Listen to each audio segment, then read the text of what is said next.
So the recession is going to be worse than analysts expect, and the bottom is going to be lower than analysts expect. It could go down, easily go down 30%, and it wouldn't shock me if it was down 50%. You're looking at, S&P, 2000, 2100, something like that. They're two different things. The global economy is the big topic. That's what we all care about most. But financial markets can come up with their own narratives and go their own way, at least for a while. So you have to, they're not in sync. They will be in sync eventually, but not always right away. A lot of times the financial markets get ahead of themselves and then they wake up to reality and they, crash, correct down. So there's a little bit of that going on. But in terms of the global economy, I think your use of the word global is very much on point, because it's often the case that, you look around the world, you got the United States or, North America, if you want to throw in Canada, you've got the EU, you've got China, you've got Japan, they're all important economies.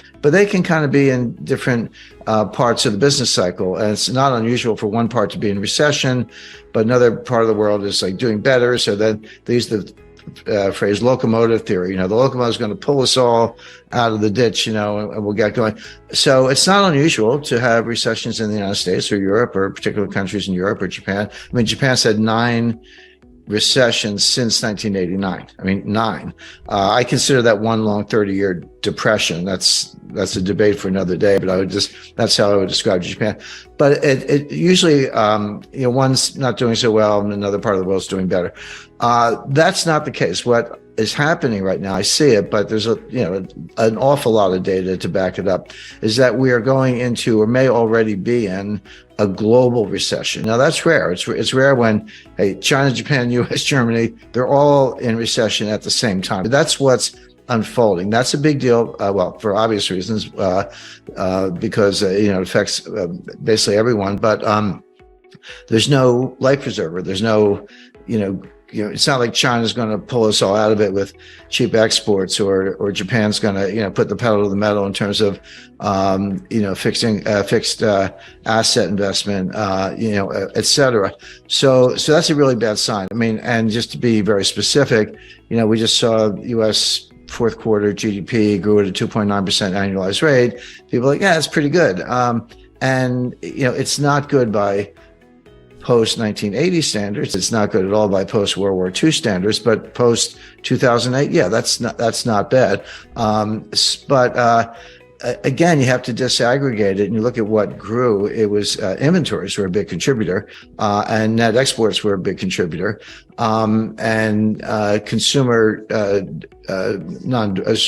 durables, but fixed asset investment in particular. There was a big load of aircraft orders for Boeing, which is notoriously lumpy. They'll have a big month, blowout month, and then nothing for a couple of months, not nothing, but something very low. So when you look at that, inventories are counted as part of GDP, of course, but it's not necessarily a good thing. If inventories are piling up, it means retailers are not buying. The stuff's arriving, and this kind of goes back to the whole supply chain breakdown of a year ago. That's what my book Sold Out was about. So you go back to, let's say, the spring of 2022. The supply chain had completely fallen apart. And if you were a purchasing manager and you were saying to yourself, okay, we're kind of coming out of COVID, we're going to start growing, but the supply chain is broken. So instead of ordering one, container, I'm going to order 3 containers, because maybe one will get through, through the bottlenecks. I only want one, but I'm going to order 3 and hope for the best. What happened was a lot of the stuff was alleviated, not for good reasons, not really for logistical reasons, but because the consumers slowed down a lot beginning in June, partly in reaction to the Fed starting to hike rates in March of 2022, and then here come the 3 containers. So at the exact moment when demand destruction is kicking in, your inventory is going to the rafters. So what do retailers do, or wholesalers for that matter? But retailers, they slash prices. That 2-for-1 sales. Because inventories are a nightmare for retailers for obvious reasons. Number one, you have to finance them, so they eat up working capital. It could be cash, but now you got a bunch of stuff in the back office. And number two, it just takes up space. Insurance costs and other costs like that. But the other thing people kind of underestimate is that, like fashion, stuff goes out of fashion. Last spring's styles are not next spring styles. You still got last spring stuff. Good luck. We're getting close to spring, so you're dumping that stuff. Consumer electronics, you got an iPhone 13. Well, everybody wants an iPhone 14, whatever. I mean, you take the point. So piling up inventories is a very unhealthy sign. It means the retail sector is drying up, demand destruction is kicking in, costs are going up because you got to finance all this stuff, and your profit margins are going down. So I don't take a lot of comfort from that. But the other thing, Adam, and this is important, quarters, 3 months, obviously. If to the extent you can disaggregate monthly data, and there's a lot of monthly data, 2.9% annualized for the quarter, but it really slowed down in December. So it was sort of a waning type of thing. Christmas was a disaster. I mean, people bought stuff for Christmas, but way below expectations. And again, it goes back to piling up the inventory at the worst possible time. So it looks like the U.S. is going into 2023. Possibly recession started in December. If not, we expect it to start soon. But you're seeing the same thing in Europe now. Europe got a break with the weather. Obviously there's a war going on, so that's a big factor. But and natural gas prices skyrocketed, and oil prices skyrocketed again in mid 2022.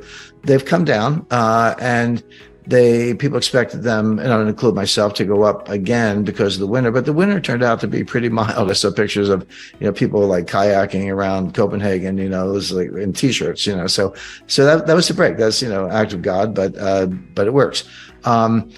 So they got a little bit of a break, but it doesn't mean that all is well or they're out of the woods. And there are other things going on. China is a basket case.